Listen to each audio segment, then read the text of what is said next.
chers étudiants, il me fait très plaisir de vous accueillir au cycle de conférences de la recherche de la section de droit civil et d'accueillir particulièrement notre collègue David Robichaud du département de philosophie.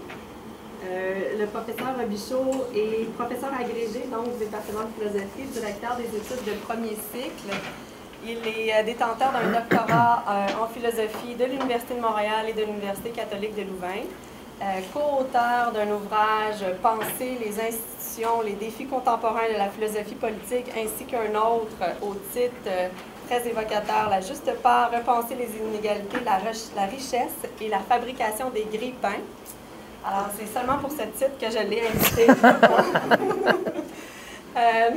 Sa présentation aujourd'hui s'intitule « Les raisons de la taxation ». Alors, ça nous fait très plaisir de l'accueillir. Merci d'avoir accepté notre invitation. Merci beaucoup. Oui, je m'intéresse à des sujets très sexy, donc les grille-pains, les taxes, c'est exclusivement des sujets de cet ordre-là. Ça me fait vraiment plaisir d'être ici pour vous présenter essentiellement le squelette d'une argumentation qu'on est en train de développer pour un petit bouquin portant sur la taxation.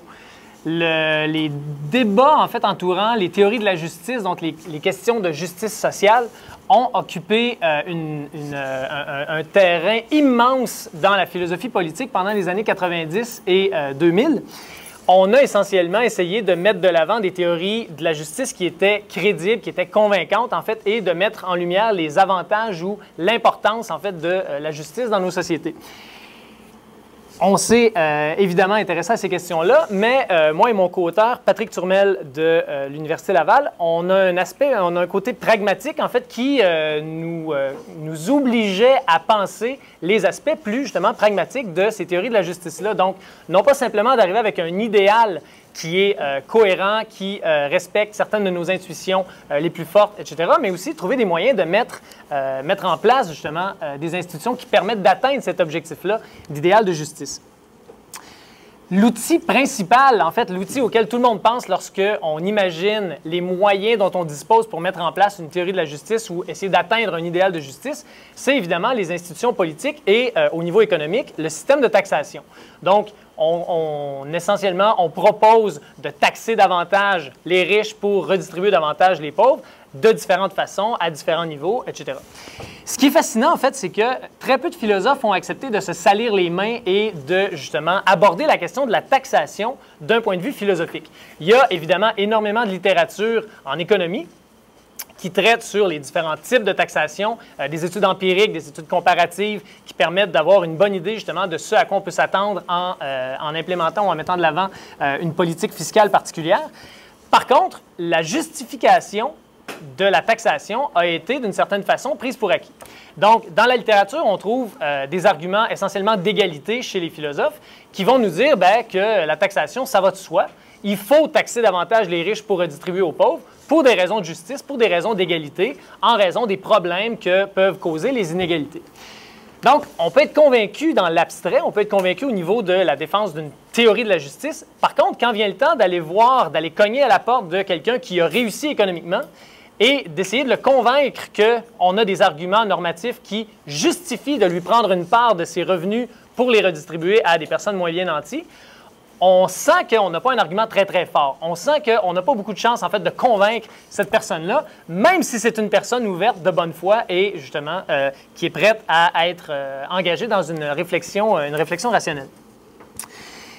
Ce qu'on a essayé de faire, en fait, je dis que les philosophes ne s'en sont pas occupés. Il y a une exception qui est une contribution majeure, qui est celle de Thomas Nagel et Liam Murphy, qui ont écrit un livre qui s'appelle « The Myth of Ownership, Taxes and Justice ». Donc, essentiellement, c'est la seule contribution majeure qui aborde justement la question des taxes de façon substantielle avec une approche philosophique. Il y a quelques articles par-ci par-là qui vont aborder certains aspects plus ponctuels, mais si on fait exception de ces quelques contributions, le terrain est relativement vierge. On a trouvé que c'était une invitation qu'on ne pouvait pas refuser et on a décidé justement d'essayer de mettre les bases à une théorie de justification normative des taxes et de la taxation.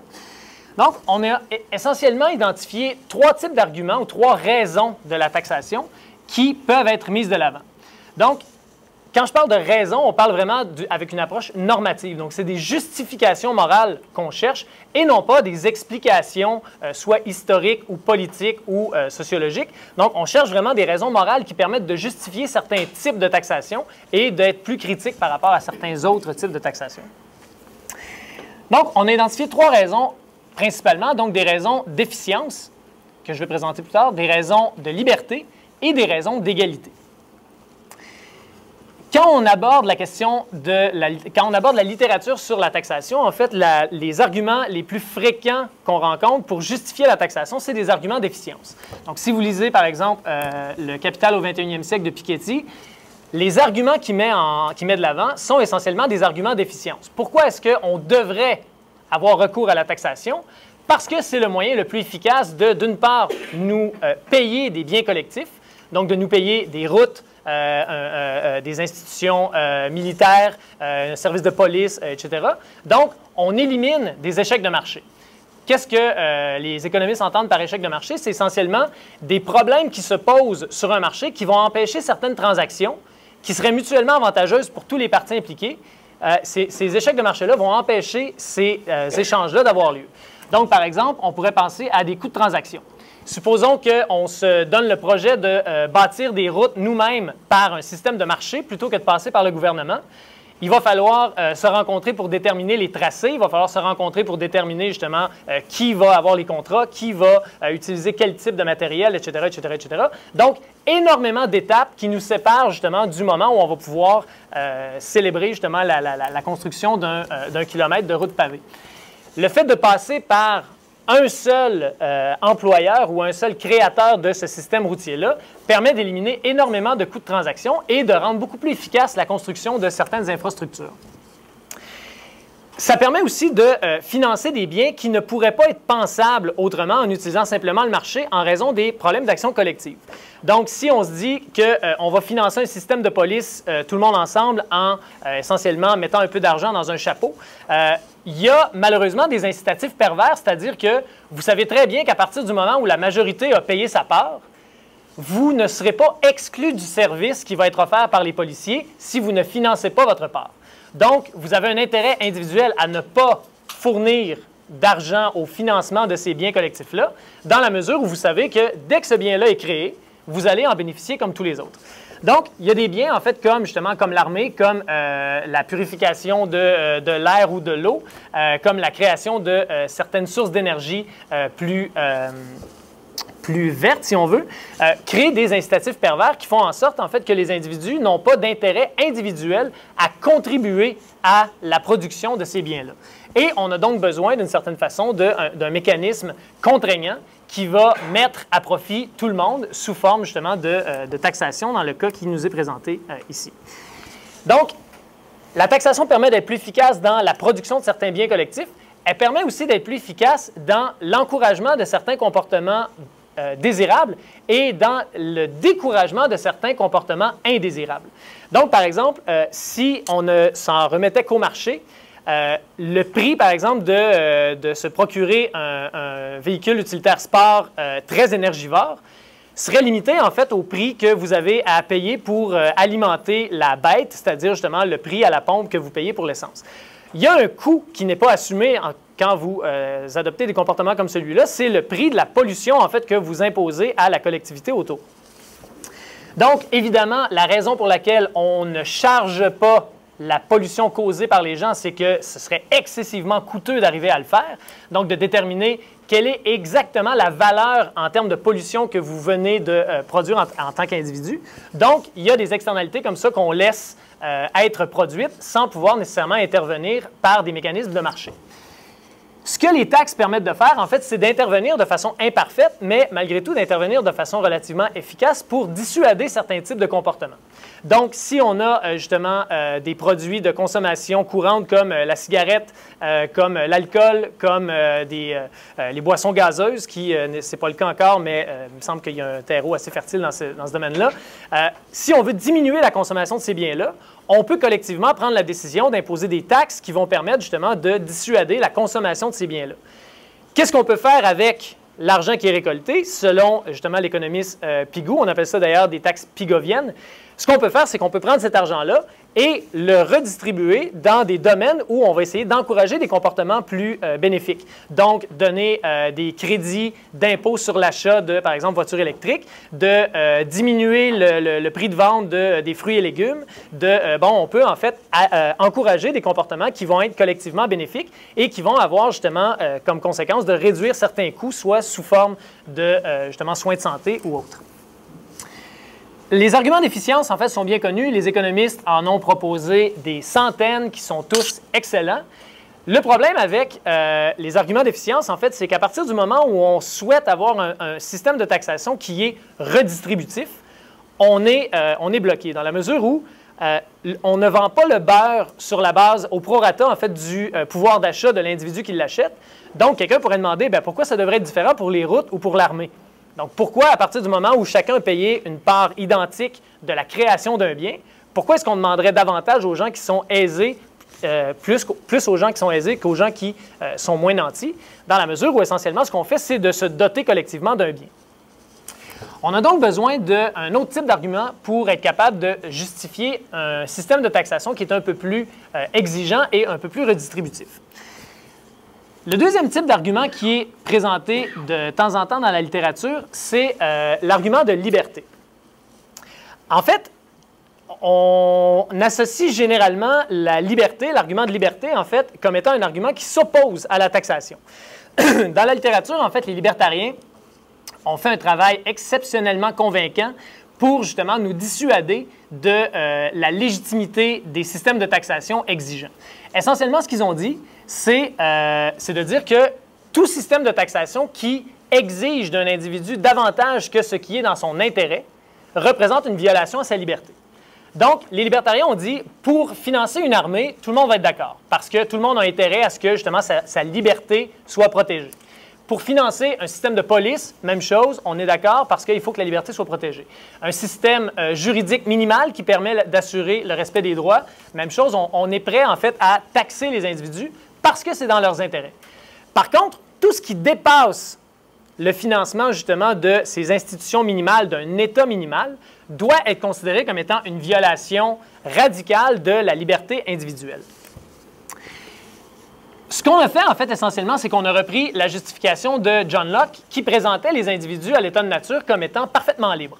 Donc, on nous présentait une situation naturelle bucolique où les individus disposaient de droits individuels et où ils avaient la charge essentiellement de faire respecter leurs droits individuels eux-mêmes, compte tenu du fait qu'il n'y avait pas d'État. Partant de ça, on a dit, essentiellement, les individus vont accepter rationnellement un certain nombre de contraintes imposées par l'État, mais jamais au-delà de ce qui est dans leur intérêt. Ce qui a permis, en fait, justement, de justifier ce qu'on appelle un État minimal tel qu'on le retrouve, par exemple, chez un commentateur contemporain comme Robert Nozick. Ce que les libertariens ont négligé, en fait, c'est une chose, c'est deux choses. C'est d'une part, l'ampleur des coûts de la liberté. Donc, on a présenté la liberté, en fait, comme étant quelque chose de naturel qui était possible à l'état de nature et qui, essentiellement, ne posait pas de problème au niveau de sa garantie, au niveau d'assurer, justement, les conditions de liberté. Or, quand on regarde, en fait, les dépenses publiques qui visent, en fait, à assurer notre liberté individuelle, non pas notre liberté collective, entendue comme démocratie ou entendue comme, justement, capacité de prendre des décisions, etc.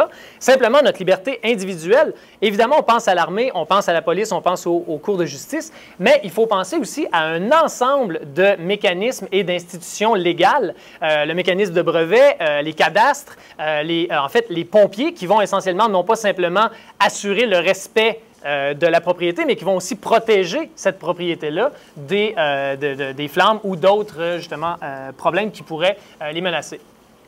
Il y a un exemple, en fait, dans un livre de Sunstein qui s'appelle « The Cost of Rights », où ils mettent en lumière essentiellement, justement, à quel point c'est coûteux d'avoir des droits négatifs. On a, dans la littérature, généralement tendance à dire « les droits positifs, ça coûte cher ».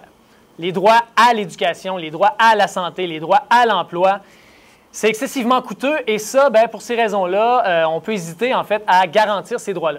Par contre, les droits négatifs, ça ne coûte rien. les droits à la liberté d'expression, les droits à la propriété, les droits à... Donc, on présente les droits comme étant excessivement bon marché, dans la mesure où tout ce qu'on a à faire, c'est d'assurer que personne enfreint justement la sphère de liberté qui est la nôtre.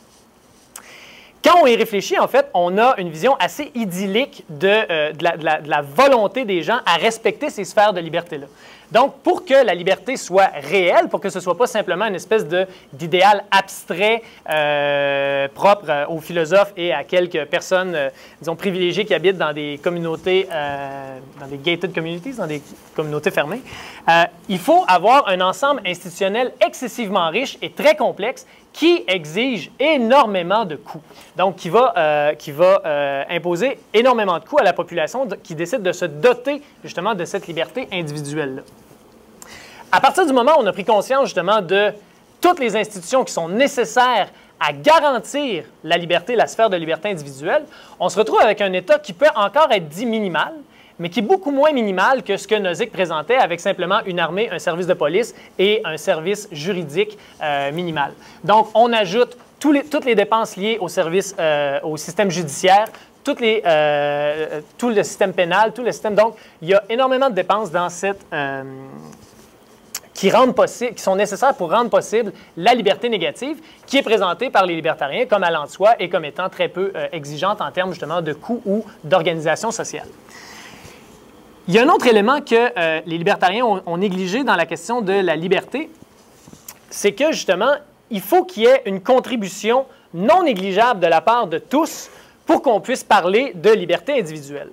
Un des exemples qu'on prenait, en fait, quand on écrivait un des bouquins, c'était qu'on disait, bien, ce qui a rendu possible le livre, évidemment, dans nos contributions, c'est le fait qu'on a décidé de l'écrire. On a pris le temps, on a développé les arguments, on a justement mis les ressources en termes de ressources matérielles, ressources de temps pour écrire le bouquin.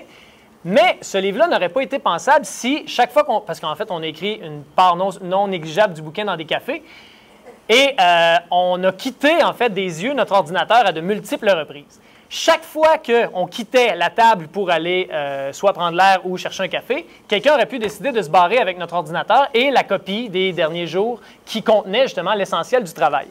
Donc, toutes les personnes qui n'ont pas volé notre ordinateur ont contribué de façon non négligeable, en fait, à la production de ce bouquin-là, parce que je vous garantis qu'on se serait fait voler un ordinateur 2 fois et le projet serait tombé à l'eau, on aurait dit, on passe à autre chose. Donc, quand on pense à la liberté négative des individus, on prend pour acquis qu'il y a comme une espèce de désir et de motivation intrinsèque à chacun à respecter la liberté de chacune des personnes autour de nous, alors qu'au contraire, c'est le produit d'un travail social de longue haleine et qui est rendu possible par justement la mise en place de certaines institutions qui vont inciter certains comportements et désinciter certains autres comportements jugés indésirables. Encore une fois, on a étendu un peu ce qu'on arrive à justifier en termes de taxation. On arrive à taxer à un niveau un peu plus élevé que ce qu'on arrivait à faire avec les arguments d'efficience. Par contre, quelqu'un pourrait dire encore une fois, mais comment est-ce que vous pouvez justifier de taxer à des niveaux inégaux des individus qui essentiellement vont profiter du même bien, c'est-à-dire une sphère de liberté identique? Donc, on garantit une sphère de liberté à chacun. Pourquoi est-ce que le fait que j'ai plus d'argent me contraignent, en fait, pourquoi ce serait légitime de me contraindre à financer davantage ce bien-là alors que j'en profite pas plus que n'importe qui d'autre? On a eu donc besoin d'un troisième argument, en fait, pour arriver à justifier l'aspect redistributif du système de taxation. On a dans la littérature en philosophie des arguments d'égalité. Donc, c'est une raison d'égalité qui permet de justifier aussi une partie du système de taxation.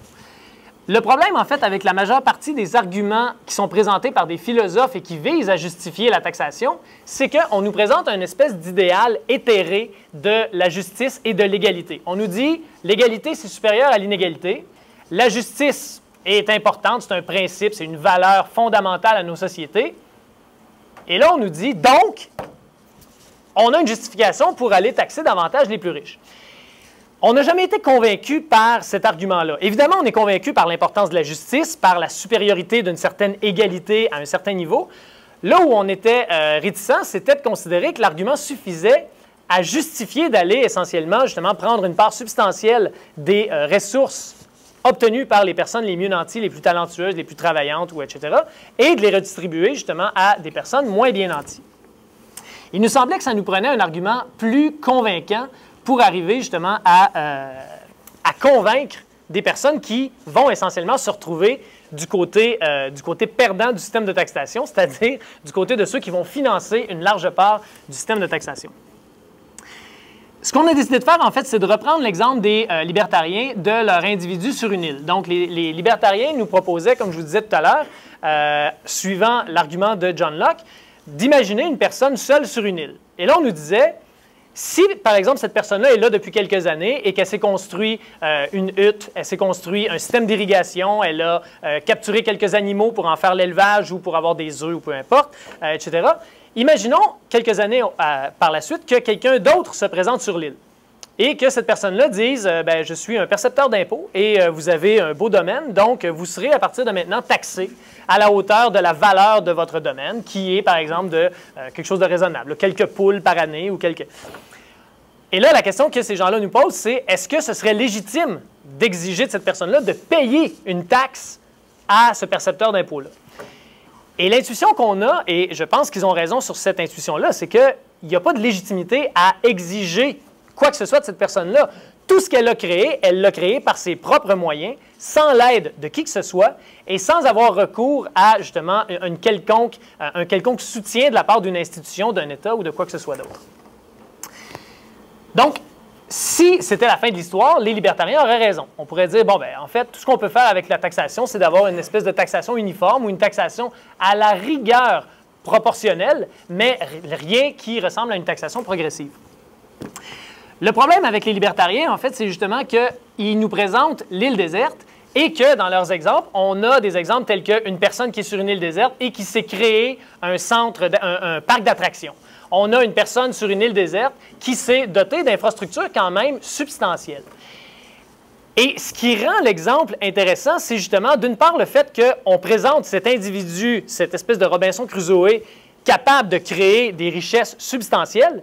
Et c'est ça qui rend l'exemple attrayant. C'est que, d'une part, on pense que c'est un individu qui les a créés et on pense que ces ressources-là peuvent avoir une valeur quand même non négligeable.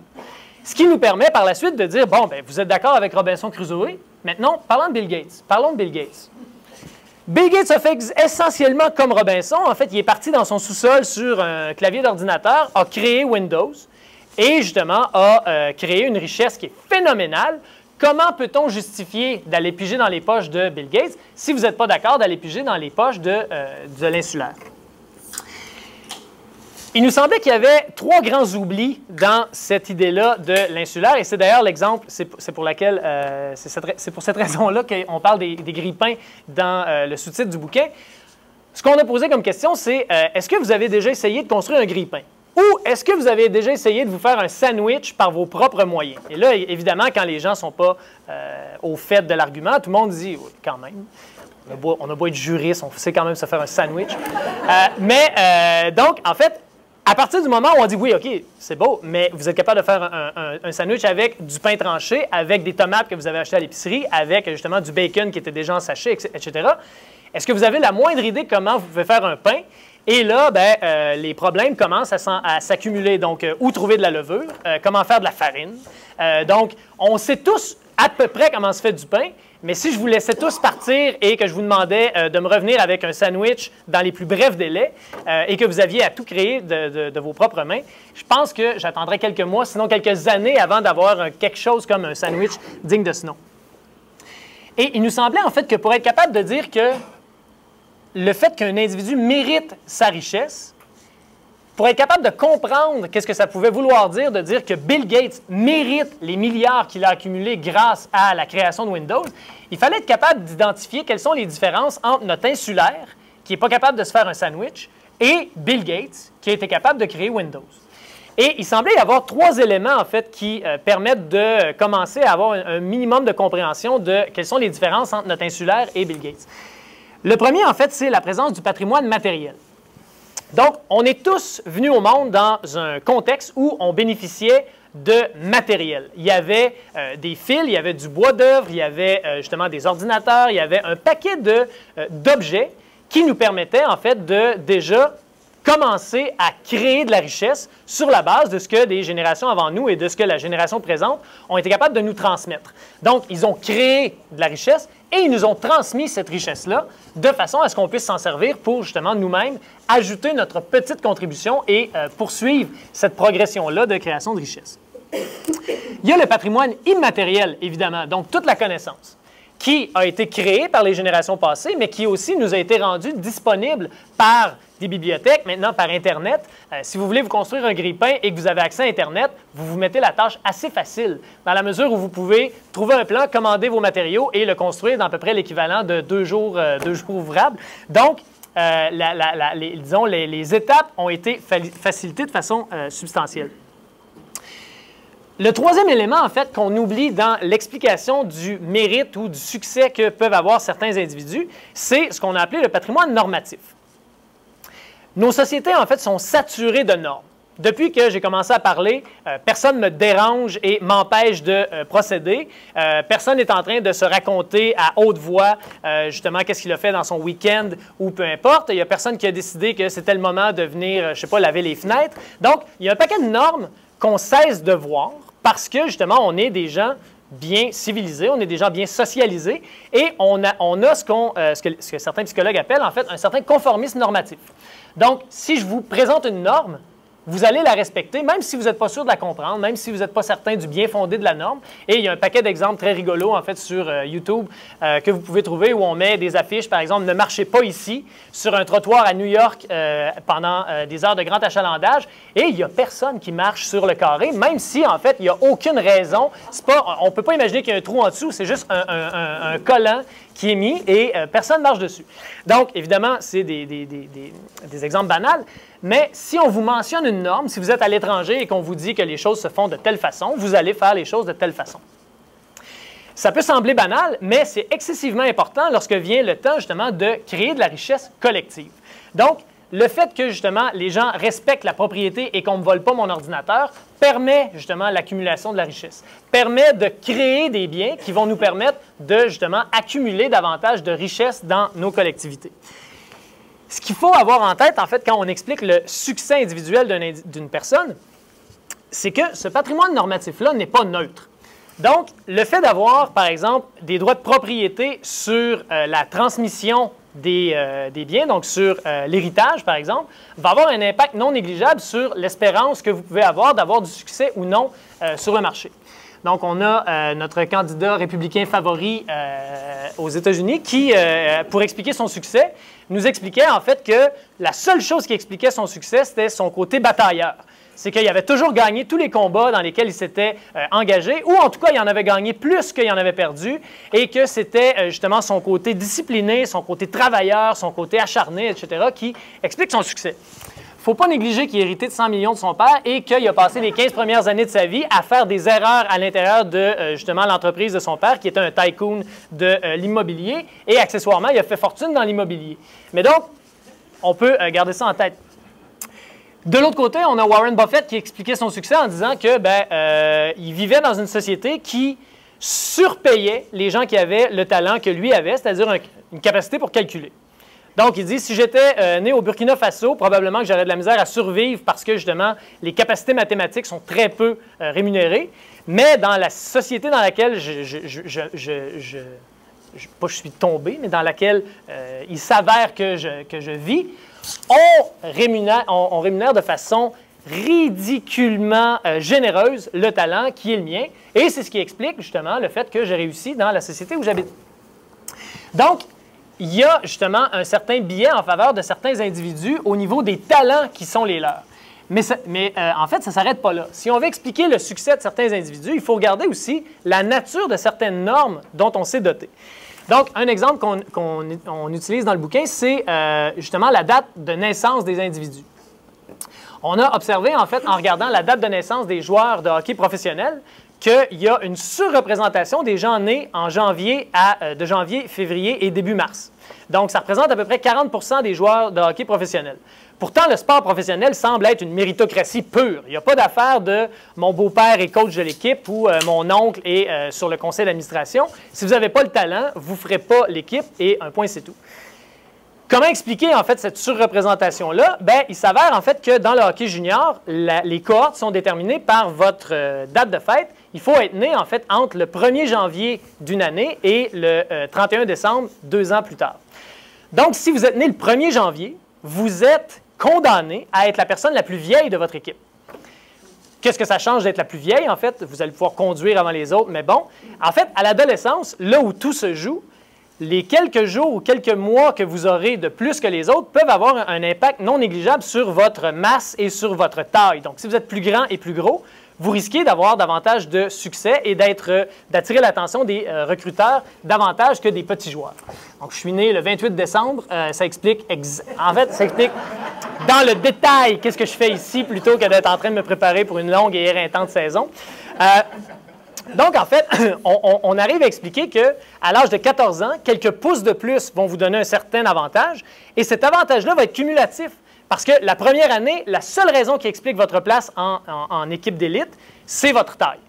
Par contre, une année dans une équipe d'élite, ça représente des meilleurs entraîneurs, plus de temps passé sur la glace, plus d'entraînement, etc.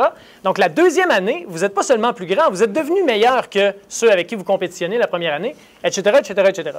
On a observé la même chose avec le soccer en Europe. Vous n'êtes pas des amateurs de sport? Pas de problème. Notre système d'éducation fonctionne de la même façon. Donc, pour déterminer qui va entrer en première année et qui va devoir attendre une année de plus, on a établi la date du 31 octobre pour déterminer 30 septembre.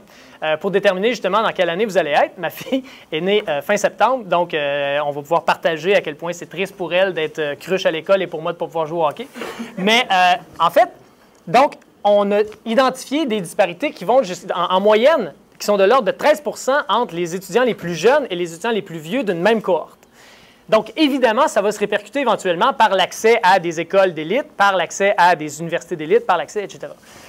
Donc, et ces normes-là, en fait, ont été créées de toutes pièces. Il n'y a aucune nécessité morale d'avoir mis la date au 1er janvier, au 30 septembre ou à peu importe. On s'est donné ces règles-là parce qu'il fallait bien mettre une date à un moment donné. Il y a d'autres types de normes, en fait, qui vont être moins décidées et qui vont plus émerger suivant certaines valeurs, suivant certaines croyances, etc. Les normes culturelles. Comment expliquer, en fait, qu'il y a moins de femmes en politique aujourd'hui? Il y avait justement, ce matin à la radio, on essayait de comprendre pourquoi il y avait moins de femmes dans certains domaines. Mais en fait, c'est clair que nos normes culturelles ne sont pas innocentes dans l'explication de ce phénomène-là. Donc, on ne trouve pas naturel pour une femme d'aller en politique. Les femmes ne trouvent pas naturel nécessairement d'y aller et les gens autour ne trouvent pas naturel d'y aller non plus. Pourquoi est-ce qu'il y a moins de femmes dans des postes de haute direction? On peut imaginer que c'est la même chose et que c'est appelé à changer justement dû à une modification du contenu de ces normes culturelles-là. Donc, quand on se penche sur la question de savoir est-ce que le mérite peut justifier de ne pas imposer davantage les personnes qui ont réussi, les personnes riches, que les personnes moins bien nanties, on se rend compte, en fait, que c'est beaucoup plus complexe que ce qu'on imagine à première vue. Donc, on vit dans un monde où on s'imagine que le mérite individuel est l'explication principale du succès ou de l'absence de succès des échecs d'une personne sur le marché. Or, quand on commence à creuser un peu, on se rend compte que c'est beaucoup plus complexe que ça et que, justement, l'accès que vous avez eu à ce patrimoine matériel, immatériel et normatif-là votre succès va dépendre en grande partie justement de cet accès-là que vous avez eu. Si vous habitez en ville déjà, plutôt qu'en région où les ressources sont moins présentes, vous avez un avantage. Si vos parents sont conscientisés à justement vous mettre en contact avec ces ressources-là, vous avez un avantage. Si vous faites partie d'un groupe qui est privilégié, que ce soit justement des hommes blancs anglophones, par exemple au Canada ou en Amérique, bien, vous êtes privilégié encore une fois. Donc, il faut avoir une vision globale de, justement, qu'est-ce qui explique le succès individuel. Et à partir du moment où on se rend compte qu'il y a énormément de déterminants complètement aléatoires et complètement arbitraires qui permettent de déterminer le succès d'un individu, on arrive à justifier une taxation plus élevée des personnes qui ont davantage du succès, non pas parce qu'elles ont davantage d'argent, mais parce qu'elles ont profité davantage du système qui leur a été fourni et qui a permis, en fait, d'avoir le succès qu'ils ont eu sur la scène, dans la sphère économique. Donc, la taxation sert d'une part à reconnaître, disons, à rééquilibrer ce qui devrait revenir aux individus qui ont effectivement eu du succès. Donc, on doit reconnaître ce succès-là, on doit reconnaître le travail que ces individus-là ont fait. Par contre, il faut aussi reconnaître un autre type de travail qui est la contribution de l'ensemble de la population qui a rendu possible la création de, justement, ces success stories que sont les Bill Gates et les Steve Jobs et autres. Donc, le fait que, justement, Steve Jobs et Bill Gates n'ont pas à cultiver leur jardin, à coudre leurs propres vêtements et à élever leurs enfants, et qui peuvent se consacrer à uniquement créer des logiciels, bien, en fait, ça explique en grande partie comment ils ont pu développer, justement, cette expertise-là qui est d'une valeur inestimable pour, justement, l'ensemble de la population. Donc, la raison pour laquelle on peut taxer davantage au nom de l'égalité les personnes qui ont réussi, c'est non pas simplement parce qu'ils ont plus d'argent, c'est parce qu'ils ont bénéficié davantage de ce patrimoine matériel, immatériel et normatif qui leur a été, qui a été mis, si on veut, à leur disposition. Donc, c'est un peu ce à quoi la fameuse citation d'Obama où il avait dit « Somebody helped to create this unbelievable American system we have that allowed you to thrive. Somebody invested in roads, in bridges. If you've got a business, you didn't build that. » Évidemment, on se souvient que les républicains n'ont pas compris que ce dont ils parlaient, c'était les ponts et le système américain. Ils ont dit, il ne s'est pas créé son entreprise, bon, Obama ne comprend rien. Mais évidemment, ce à quoi il faisait référence, c'est essentiellement ce dont je viens de parler. Le système américain qui permet à des individus, justement, d'avoir du succès, c'est essentiellement le patrimoine immatériel et le patrimoine normatif. Et juste en conclusion, je suis tombé sur une recherche qui a été faite récemment qui démontrait, en fait, on présente souvent les États-Unis comme étant l'endroit, en fait, la place du American Dream. If you want to do it, you can do it, etc., etc. Donc, vous pouvez partir du Bronx et devenir neurochirurgien candidat à la présidence.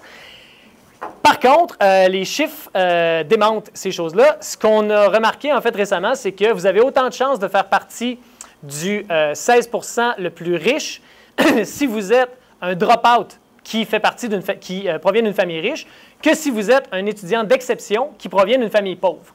Et ce qui est intéressant, en fait, c'est que si vous êtes un étudiant d'exception en termes de talent intellectuel, vous avez autant de chances de finir dans le 20% le plus pauvre que dans le 20% le plus riche de la population américaine, alors que vous avez à peu près pas de chance de finir dans le 20% le plus pauvre de la population américaine si vous provenez d'une famille riche et que vous êtes un drop-out. Donc, ça permet de remettre certaines choses en perspective. Merci beaucoup.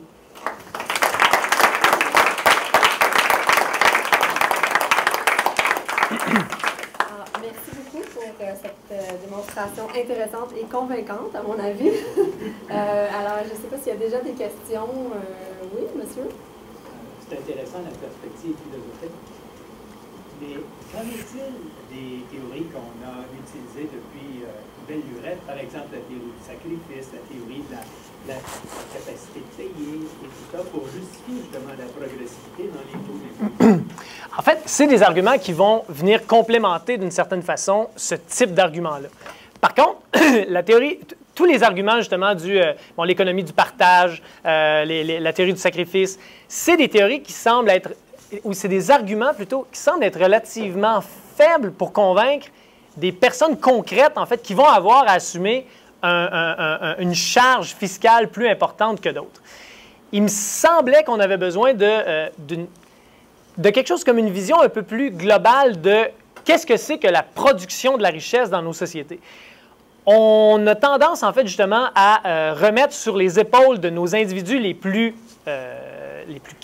créatifs ou les plus productifs le gros de notre production de richesse. On va dire, bien, essentiellement, en fait, les entreprises les plus rentables, les individus les plus talentueux sont les individus qu'on devrait encourager pour être capable, justement, de stimuler notre économie, d'avoir davantage de productivité, de rentabilité. C'est vraiment une vision tordue de la réalité dès qu'on commence à creuser justement sur ce qui détermine le succès de certains individus, ce qui détermine le fait qu'un individu s'est retrouvé CEO d'une entreprise versus un autre. On a énormément d'exemples dans le bouquin à publier, justement des exemples concrets. Par exemple, Jack Welch, qui était vu comme étant le plus grand, il a été nommé CEO du siècle, du dernier siècle. Et donc, essentiellement, tout ce qu'il y a eu, c'est du succès.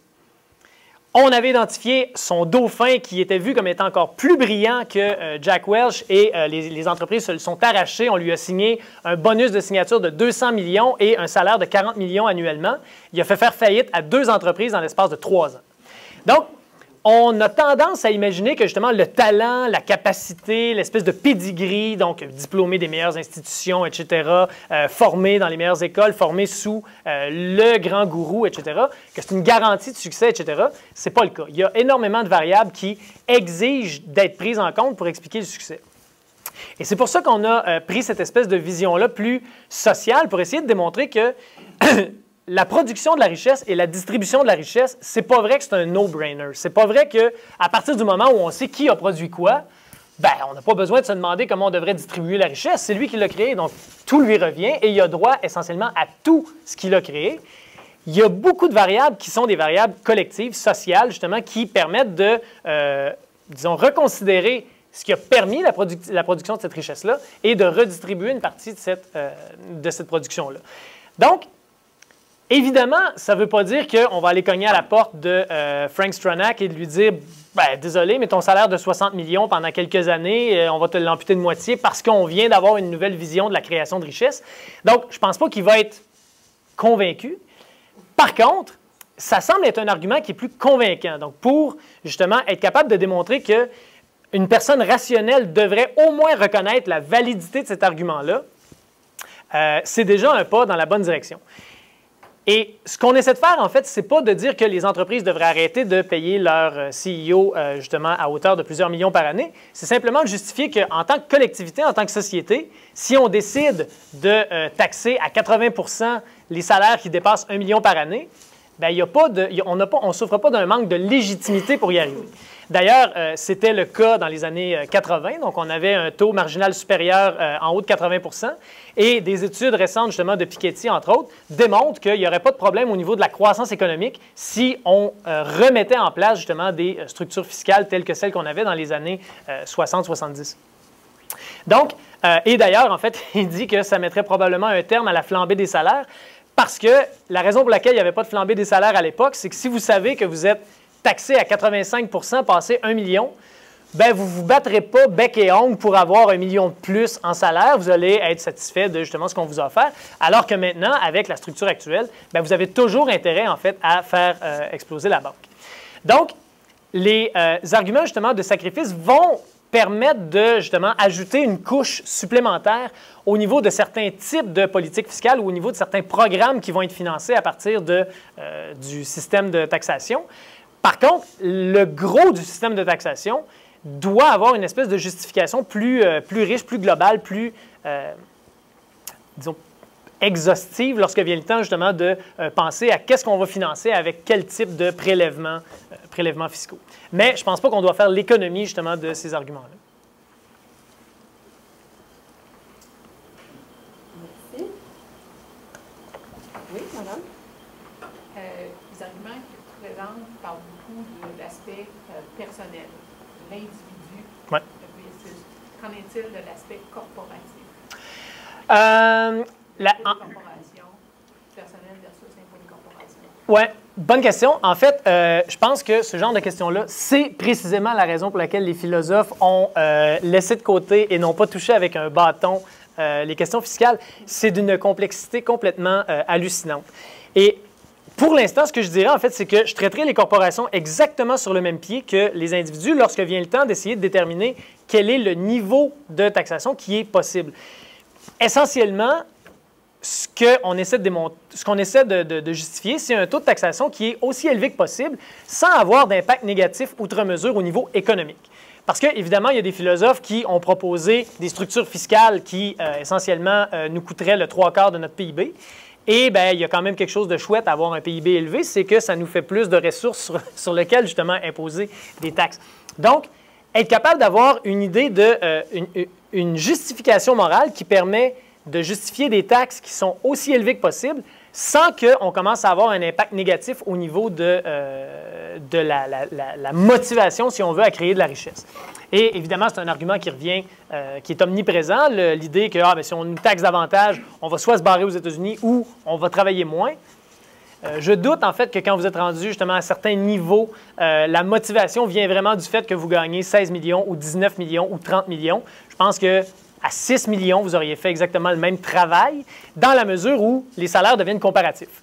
Donc, ce qui est chouette rendu à ces montants-là, c'est d'être le mieux payé de votre catégorie. Et en fait, la littérature le démontre. Ce qui motive les individus, quand on leur demande justement qu'est-ce qui représente la motivation principale, c'est d'être le président d'une banque canadienne le mieux payé au Canada et non pas le montant absolu justement du montant en question. Donc, au niveau corporatif, en fait, je suis incapable d'entrer dans le détail du débat de justement comment s'articule le système fiscal. Je me limiterai à dire que la logique serait essentiellement la même, c'est-à-dire essayer de justement stimuler l'emploi, stimuler la créativité, stimuler l'innovation, etc., mais en taxant au maximum justement cette espèce de ce domaine-là, de la même façon que avec la même approche, si on veut, qu'on a approché la taxation des individus. Je sais que ce n'est pas très convaincant, mais on va travailler sur ces aspects plus techniques dans les mois à venir. Okay, j'ai monsieur ici en arrière, Bonjour. J'essaie de me mettre en application via nos communautés, tu sais, qu'on ne paye pas de taxes ou d'impôts. Ce système-là, j'essaie de m'en sortir de là pour, tu sais, au niveau socio-économique, nos gens, la plupart des personnes aptes au travail, il y a une plus grande... fait que ce que je me dis, vu qu'on n'est pas taxé, l'argent qui manque pour nos programmes, pour nos besoins à nous, on n'arrive pas à sortir, on ne peut pas toujours tout le temps demander l'argent du gouvernement. Ce que je veux en venir à dire, le système de taxation, je sais que ce ne serait pas populaire dans ma communauté, mais ce serait une façon de s'en sortir. Ceux qui sont privilégiés de travailler à l'année, qui ont comme des jobs à l'année, je dis ça ainsi comme ça, 300 dans le conseil de banque, 300. Les 300 seraient comme, on pourrait les contribuer à notre communauté. Est-ce que vous pensez que... Qu'est-ce que vous en pensez pour que c'est pas populaire? En fait, la situation concrète économique sur les réserves, je connais très mal, en fait. Donc, je connais à quel point les difficultés sont énormes, mais au niveau individuel, combien d'individus s'en sortent bien, par exemple, par rapport à la situation globale, ça, je connais moins la situation. Par contre, dans des cas comme ceux-là, il y a de bonnes raisons pour donner des exemptions fiscales à certains individus pour des raisons, justement, soit structurelles, pour des raisons, justement, qui ont à voir avec le système qui a été mis en place, ou pour des raisons de rattrapage, si on veut, d'améliorer le développement de certains domaines, certaines communautés, etc. Donc, le fait qu'il n'y ait pas de taxation qui soit imposée aux Autochtones sur les réserves ne me semble pas un argument qui s'oppose au fait que les communautés autochtones puissent bénéficier, en fait, de la manne qui est prélevée sous forme de taxation dans la communauté générale. Dans la mesure où, essentiellement, l'argument, ce qu'on vise à démontrer, c'est à partir du moment où vous avez une contribution qui est faite à rendre possible la création de la richesse, vous avez un droit, en fait, légitime à bénéficier de la création de cette richesse-là. Et là, à partir de ce moment-là, tout ce qu'on a à démontrer, en fait, c'est que, justement, les peuples autochtones contribuent de façon substantielle à la création de cette richesse-là. Et il n'y a aucun doute que c'est le cas, que les peuples autochtones contribuent à, justement, à rendre possible la création de cette richesse-là. Que ce soit au niveau du savoir qui est monopolisé, si on veut, dans les communautés autochtones, ou par l'occupation du territoire, par certaines tâches, en fait, qui sont laissées presque, justement, essentiellement aux populations autochtones. On a un ensemble d'exemples qui permettent de démontrer qu'il y a des contributions qui sont non négligeables, qui sont faites par ces peuples-là. Et encore une fois, souvent, quand on parle de contributions, on va se limiter à des contributions de marché. Donc, on va dire, bon, bien, les contributions, c'est qu'ils contribuent à l'exploitation forestière, ils contribuent à l'économie, par exemple, du Grand Nord, etc. Mais il ne faut pas oublier qu'il y a un ensemble de contributions qui rendent possible tout le reste. Donc, le fait qu'il y ait des communautés autochtones, justement, dans des parties plus retirées, rend possible l'exploitation de certaines ressources, non pas simplement par les Autochtones, mais aussi par la population générale. Et ça, il faut qu'on reconnaisse, justement, cette contribution-là qui est faite par des populations, pas simplement par les populations autochtones, mais par l'ensemble des individus qui composent une société. Chaque fois qu'on respecte des normes et qu'on contribue au maintien des institutions, c'est une contribution qui est non négligeable et qui justifie en fait une compensation qui ne sera pas récompensée par le marché. Parce que quand je ne vole pas un ordinateur, il n'y a personne qui m'envoie un chèque. Par contre, ce que j'ai permis, c'est de rendre possible justement l'utilisation de certains objets de façon efficace et optimale pour la création de richesses dans nos sociétés. Donc, je n'ai pas l'impression en fait que l'amélioration des conditions de vie, par exemple, dans les réserves, passe nécessairement par la taxation des individus qui y habitent, dans la mesure où, et il y a probablement 1 million de variables que je ne maîtrise pas et qui pourraient contredire ce que je dis là. Il y a peut-être de bonnes raisons, en fait, que vous avez de procéder de cette façon-là. Par contre, ça ne me semble pas nécessaire. Donc, s'il y a des bénéfices qui peuvent découler d'une politique comme celle-là, tant mieux, mais ça ne me semble pas nécessaire pour, justement, justifier une redistribution d'une partie de la taxation vers les communautés autochtones. Jean-Maxime? Oui, merci beaucoup. Peut-être juste poser une question personnelle. C'est pas vraiment une question personnelle, mais si je comprends bien, j'essaie juste de situer votre projet. Là, puis ce que je comprends, c'est que vous vous situez en grande partie où vous élaborez des arguments qui se situent pas mal dans la tradition, mettons, contractualiste libérale. Ouais. Donc, à ce moment-là, il y a un certain travail qui est fait par l'idée de personne rationnelle. Ouais. Et puis, vous espérez que les arguments que vous mettez de l'avant sont non seulement des bons arguments sur le plan normatif, mais aussi parce que c'est une tradition contractualiste, dans la tradition contractualiste libérale, on veut faire en sorte que les gens soient individuellement, les personnes rationnelles soient individuellement motivées par l'argumentation, ce qui pourrait éventuellement changer leur comportement. Mais à ce moment-là, ça veut dire que vous n'avez pas nécessairement examiné d'autres arguments, mettons les arguments perfectionnistes pour la taxation. Non. C'est-à-dire, une raison très simple de taxer les gens qui ont beaucoup de ressources, c'est simplement que leur vie va assez bien, puis qu'elle ne peut pas aller beaucoup mieux. Il y a des gens dont la vie va très mal, et si on leur donnait un petit peu, leur vie irait beaucoup mieux. Et donc, ça, c'est objectivement parlant. Ouais. Et donc, c'est un argument suffisant pour prendre à Pierre et donner à Paul. Ouais. Donc, ça, vous c'est moins ça, mais je suppose que c'est parce qu'il manque la partie de motivation. C'est-à-dire que c'est plus difficile de convaincre quelqu'un de dire, ben, pourquoi tu ne fais pas la bonne chose, moralement parlant? C'est plus facile de dire, ben, je vais t'expliquer comment ça marche, là, puis je vais t'expliquer que rationnellement, tu devrais, pour ton intérêt, ou en tout cas l'intérêt de tous les gens qui sont comme toi, donner une partie de ce que tu gagnes. Oui. En fait, la raison pour laquelle on n'aime pas ces arguments-là, c'est que les gens à qui on parle détestent ces arguments-là. Donc, les gens à qui on s'adresse, c'est les libertariens. Oui, la question que je me pose, par contre, c'est est-ce que les gens à qui on parle aiment beaucoup plus les arguments contractualistes dans la mesure où ils sont souvent très, très teintés de normativité ou de rationalité, mais une rationalité qui devient assez substantive au bout du compte. Oui. Bien, en fait, je pense que ce que les gens aiment du libertarisme, c'est que généralement, la conclusion, c'est une baisse d'impôts.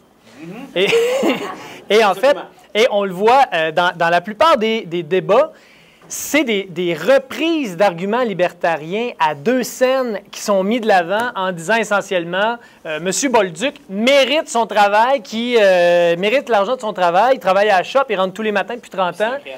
C'est un créateur de richesse, il ne faut pas le décourager de rentrer à la shop tous les matins et on va lui donner un allègement fiscal. Donc, ben, je n'ai rien contre M. Bolduc, je trouve ça génial que justement des gens aient cette discipline-là et tout.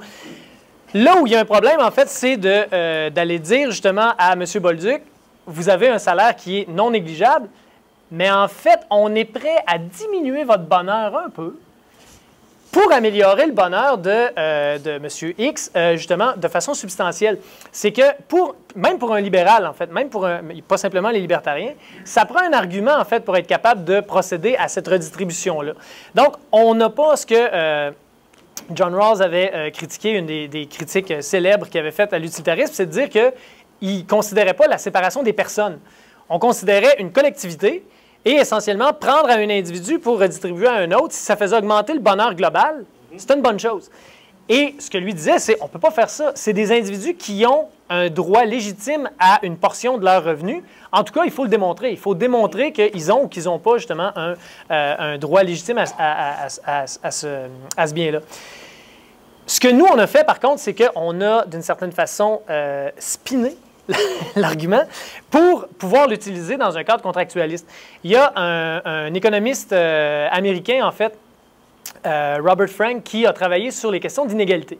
Et essentiellement, ce qu'il a démontré, c'est qu'on réfléchit sur notre bonheur, sur notre situation en termes absolus.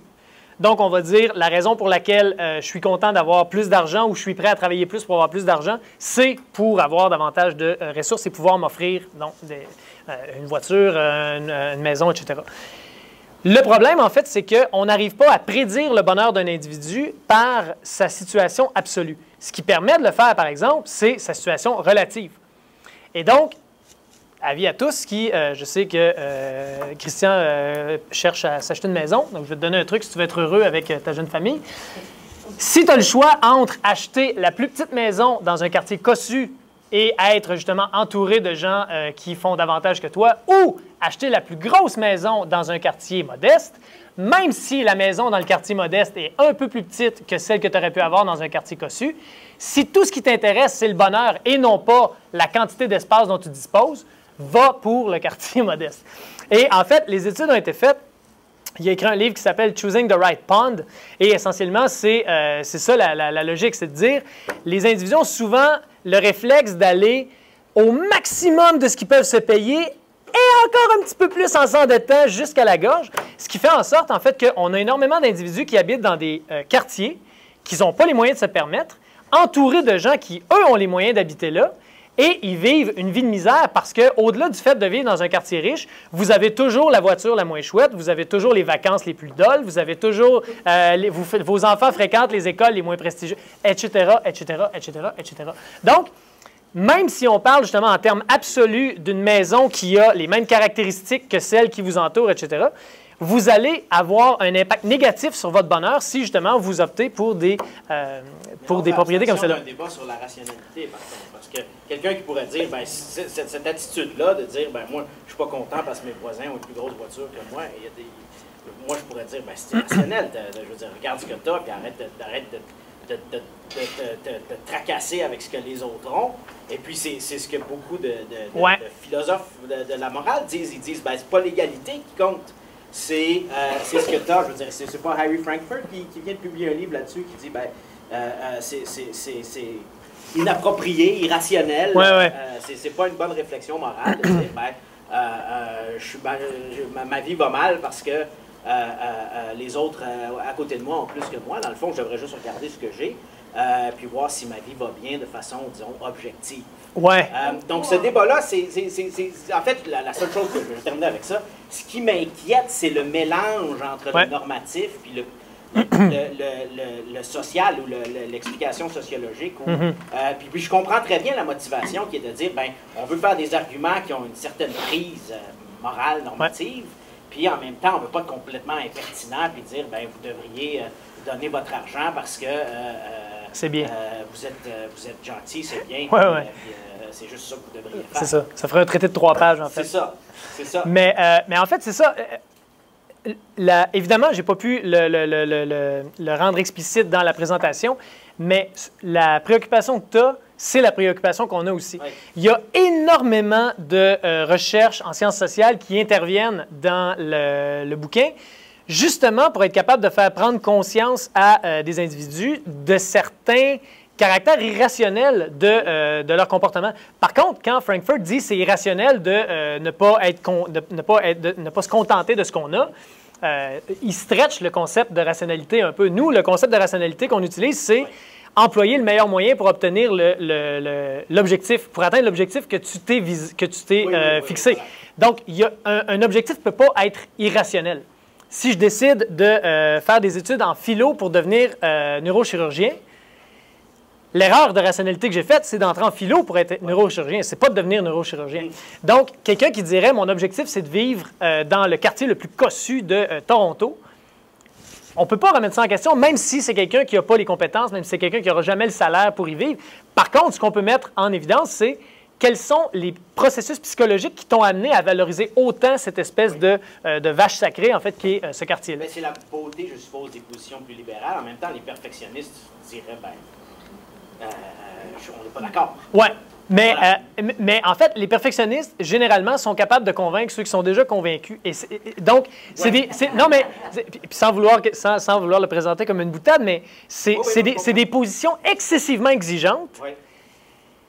et qui valent pour quelque chose comme l'évaluation d'une société hypothétique. Ouais. Donc, si on dit, « Hey, on se crée une société sur Mars. Là, on a il y a de l'eau. Pourquoi pas? Donc, en fait, mettons en place des principes qui vont gérer justement la distribution de la richesse. Là, on arriverait à mettre probablement en place des principes comme ceux-là parce qu'on parle tous à partir d'une position qui est hypothétique. Dès qu'on parle à partir de positions concrètes, ça devient beaucoup plus difficile.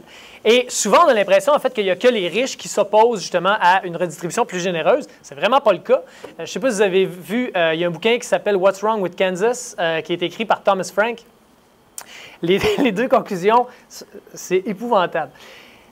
Comment expliquer en fait que le Kansas, qui est un des États les plus pauvres des États-Unis, vote systématiquement à droite et radicalement à droite? Thomas Frank regardait ça et se disait, mais merde, vous êtes les premiers bénéficiaires des programmes sociaux et vous êtes les plus hostiles à ces programmes-là. Comment expliquer ça? Et là, il a commencé à faire le tour. Ce qu'on a remarqué, en fait, c'est que lorsque George Bush a proposé justement sa diminution fiscale pour le 1 % le plus riche, on est allé se promener au Kansas et on a demandé aux gens, est-ce que vous pensez que vous allez profiter de cette réduction fiscale-là? 20 % des gens ont dit, oui, on va en profiter. Maintenant. Et après, il a dit, bon, si vous n'en profitez pas maintenant, est-ce que vous pensez qu'éventuellement, vous allez en profiter? 20 % des gens ont dit, oui, on va en profiter. 40 % de la population considère que soit ils vont profiter immédiatement ou ils vont éventuellement profiter d'un allègement fiscal qui vise le 1 % le plus riche. Donc, d'une part, il y a 39 % des gens qui se trompent. Et d'autre part, c'est pas un hasard, c'est pas un coup de chance qui fait en sorte que vous passez de, justement, manœuvre dans une usine à créateur d'un bien exceptionnellement en demande. Donc, il y a des Anatode qui fait un succès sur Internet et qui devient milliardaire en claquant des doigts. Il n'y en a pas énormément. Évidemment, c'est à ces exemples-là qu'on s'accroche, mais il n'y en a pas beaucoup. Et donc, ça explique un peu, en fait, c'est qui les gens à qui on doit s'adresser. Donc, c'est pas simplement... Hein? Les gens du Kansas? Moi, je m'adresse qu'aux gens du Kansas. Non, mais en fait, c'est pas seulement les personnes les plus riches, c'est des personnes qui ont internalisé cette espèce de discours-là selon lequel il n'y a rien d'autre que le mérite qui explique le succès. Moi, si jamais mon succès, mon travail m'amène du succès, que je vois personne venir me fouiller dans les poches. En attendant, par souci de cohérence, je vote contre le financement de certaines politiques sociales, simplement parce que moi, lorsque je serai rendu à cette position-là, je n'aurais pas envie que, justement, on vienne me taxer de façon très importante. Et donc, je m'abstiens de voter en faveur de certaines politiques sociales.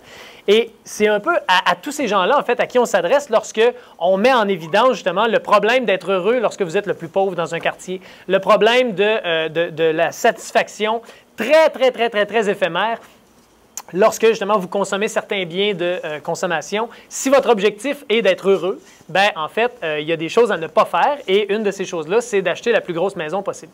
Donc, il y a des choses qui semblent contradictoires, mais qui deviennent, d'une certaine façon, intuitives à partir du moment où on a certains outils, justement, pour démêler toutes ces données-là qu'on a obtenues dans les sciences sociales. Et l'objectif, c'est de donner un cadre normatif qui permet de prendre acte de ces multiples phénomènes sociaux, psychologiques, etc., et de créer une théorie qui va être relativement convaincante, ou en tout cas plus convaincante que les alternatives dont on disposait, et qui va être aussi cohérente et compatible avec toutes ces données-là qu'on a en sciences sociales. Merci. Est-ce est-ce qu'il y a d'autres gens qui ont pas posé de questions avant que je vous redonne la parole? Il reste 5 minutes, donc on peut prendre votre question. J'avais également une question, puis on pourra terminer. Non, allez-y. En fait, le grand défi, c'est un commentaire global, on sait que nos systèmes fiscaux actuellement, la faillite de nos systèmes fiscaux vient du fait qu'il y a une compétitivité énorme entre les différents États qui, justement, mettent en place ces systèmes-là. Pour qu'un système comme le vôtre fonctionne, il faudrait qu'il y ait une harmonisation complète à l'échelle globale. Notre économie est globale. Il faut que les systèmes fiscaux soient globaux également pour pouvoir survivre et pour pouvoir dispenser un peu plus d'égalité. Alors, ce facteur-là, comment vous pouvez globaliser cette vision des choses? On garde ça pour l'an prochain. On fait le Canada cette année. Non, en fait, deux choses. Les données auxquelles on a accès permettent de regarder avec un certain bémol là, cette idée-là de la compétitivité fiscale énorme. C'est probablement plus vrai en Europe. Donc, évidemment, il y a en Europe une facilité beaucoup plus grande de déménager des bureaux en raison de la distance géographique qui est beaucoup moindre, la proximité culturelle dans certains cas qui est un peu plus importante. J'ai de la difficulté à croire à la lumière, et c'est pas juste une intuition, là, on a creusé en fait pour voir si on avait vraiment des données qui permettaient d'appuyer cette espèce de crainte-là du brain drain ou justement de la fuite des cerveaux suite à une augmentation des politiques fiscales. Les paradis fiscaux, en fait, les activités sont ici, les employeurs sont ici, mais l'argent est taxé aux Bahamas, Mais, OK, mais ça, ça, moi, je vois ça comme deux problèmes. Les paradis fiscaux, c'est un problème dont on va devoir globalement se débarrasser. Par contre, l'exode de certaines entreprises ou de certains individus plus productifs, ou en tout cas plus riches, ça, c'est un autre problème qui n'est absolument pas illégal. Et ça, c'est un problème plus sérieux dans la mesure où, si on est pour perdre la moitié de nos médecins, comme c'est la menace à chaque fois qu'il y a des négociations au profit des États-Unis ou de l'Ontario ou de, justement, d'autres lieux, là, on aura un problème sérieux, en fait, qui nous empêcherait essentiellement de pouvoir procéder librement à une augmentation de notre charge fiscale. Par contre, et encore une fois, je ne suis pas convaincu de ça parce que les données sont assez partielles et c'est toujours assez discutable quand on fait justement des études sur ce sujet-là. Mais c'est très, très peu convaincant qu'on se placerait dans une situation justement d'exode massif si on procédait à une modification de nos politiques fiscales. Donc, probablement que ça aurait un léger impact, mais un impact qui, d'une certaine façon, nuirait à notre productivité économique. J'ai de sérieux doutes. Alors, j'ai peut-être le temps pour ma question. Moi, je trouve ça très convaincant, l'idée selon laquelle, et je trouve ça une idée vraiment importante à véhiculer, selon laquelle les personnes les mieux nanties ont non seulement besoin de l'État ont eu besoin de l'État pour se rendre où ils sont et ont besoin de l'État pour y rester, notamment pour les raisons que vous avez mentionnées, le patrimoine normatif, etc. Bon, je pense qu'en droit, on est bien conscient de toute l'infrastructure légale qui est nécessaire pour assurer le droit à la propriété, etc., etc.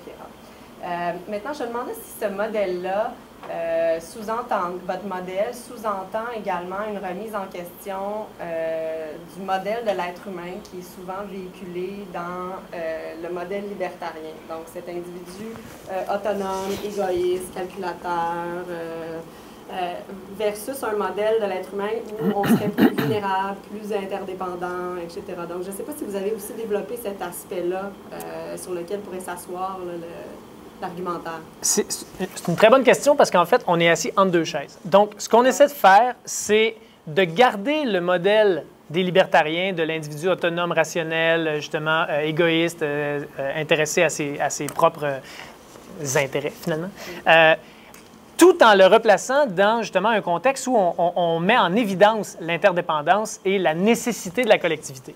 Donc, l'objectif de ça, c'est d'essayer de démontrer que même en conservant cette hypothèse-là, qui est finalement une hypothèse de travail, une hypothèse théorique de l'individu rationnel, qui a comme bénéfice, en fait, que si on est capable de démontrer qu'une personne rationnelle devrait souhaiter tel type de politique, ça ne veut pas dire que la personne va l'accepter, mais ça veut dire au moins qu'on a un argument qui est assez substantielle pour permettre de convaincre cette personne-là, pour être capable de démontrer qu'il ne s'agit pas d'une politique biaisée, il ne s'agit pas d'une politique qui, justement, vise un objectif moral détaché des intérêts des individus. Si on est capable de démontrer que collectivement, on a intérêt à ce que tel type de politique soit mise en place, ça nous semble beaucoup plus convaincant comme argument que simplement d'essayer de mettre en valeur la grandeur de l'égalité et justement la moralité de l'égalité dans la justice, ou des arguments qui demeurent très abstraits, qui peuvent être convaincants à partir du moment où on adopte une position très, très noble de personnes qui réfléchissent par des grands principes, mais au moment de l'application, ça devient beaucoup plus difficile. Donc, on a maintenu quand même une espèce d'anthropologie assez proche de celle qui est présentée par les libertariens. Mais par la suite, on essaye de travailler sur c'est quoi le social, en fait, c'est quoi le terrain sur lequel travaillent et sur lequel évoluent ces individus-là. Et c'est sur ce terrain-là, en fait, qui nous semble le plus facile et le plus, disons, où on est le plus susceptible de faire des avancées qui vont permettre de convaincre les gens que, OK, c'est pas un travail individuel. C'est pas vrai que même si j'ai vraiment travaillé fort, que c'est ça qui explique mon succès. Il y a eu une étude récemment qui a été faite qui était magnifique. On a pris des étudiants d'exception à Harvard dans un groupe particulier qui n'est ouvert justement qu'aux étudiants très, très, très, très doués. Et on leur a demandé de faire un texte expliquant leur succès. Et à un groupe, on a demandé d'expliquer le succès tout en mettant l'emphase, en fait, sur l'influence de leur contexte et comment ils pouvaient expliquer, en fait, comment leur contexte avait joué un grand rôle dans leur succès. Et à l'autre groupe, on a dit, expliquez comment votre discipline et justement, votre travail, votre talent a expliqué votre succès. Suite à cette rédaction-là, on a demandé aux gens de prendre position par rapport à des politiques sociales. Et la disparité, en fait, les groupes avaient été séparés de façon aléatoire. Les gens qui venaient de rédiger, justement, une justification ou une explication de leur succès basée sur leur talent étaient ridiculement plus susceptibles, je ne me souviens pas des chiffres, c'est dommage, mais étaient ridiculement plus susceptibles d'être en faveur de politiques très, très, très, très à droite, très individualistes, que les autres qui avaient mis davantage l'accent sur le contexte et sur le... Donc, on semble être très, très, très, très... très influençable sur ces questions-là. Et le fait de modifier le discours ambiant et de taper sur le clou du fameux American Dream, comme quoi n'importe qui travaille assez fort va réussir, et si tu n'as pas réussi, c'est parce que tu n'as pas travaillé assez fort. Le fait d'au moins éliminer ça petit peu par petit peu, en fait, de la table et de, justement, l'espèce d'imaginaire collectif, ça semble être un moyen à long terme, donc c'est pas vrai que c'est l'année prochaine, ça risque d'être dans 2-3 ans, mais ça risque d'être ça semble être un moyen à long terme d'avoir un impact non négligeable, justement, sur cette espèce d'inconscient collectif-là qui va éventuellement, on l'espère, avoir, justement, comme conséquence de rendre plus favorables les gens à des politiques fiscales plus exigeantes. On est philosophe, quand même. Merci à tout le monde.